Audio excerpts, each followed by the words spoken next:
რა იდეის პრეზენტაცია გვინდა დღეს. პირველად ხდება ისო, დიდი ბრძოლის იქნება არჩეული რაიონის გამგებლები.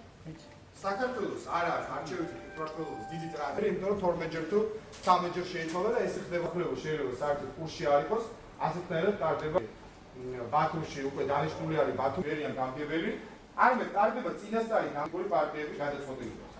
კონკრეტულად რო ვთქვათ, განავრიჯი გადადგა რომ აუგზალა დამოუკიდებელ ჩვენ კვირის დასაწყისში გავაკეთეთ განცხადება, შევთავაზეთ გაერთიანება ყველა რეალურ ოპოზიციურ პარტიას.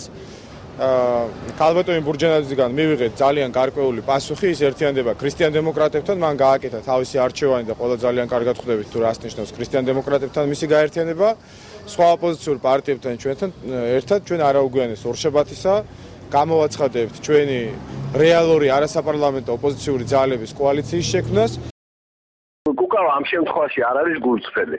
იმიტომ რომ მთელი შემოდგომა ზამთარის განმავლობაში ჩვენს ქრისტიან დემოკრატიული პარტიის ლიდერებთან ერთად ხელშეკიდებული დადიოდა და თითქმის აანონსებდა რომ ალიანსი იქნებოდა.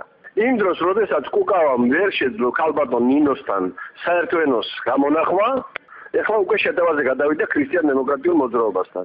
ჩვენ ასეთ რაღაცებს, რა თქმა უნდა, არ უსმენთ და ჩვენ მომხრე ვართ იმისა, რომ არასაპარლამენტო ოპოზიცია მთლიანად გაერთიანდეს.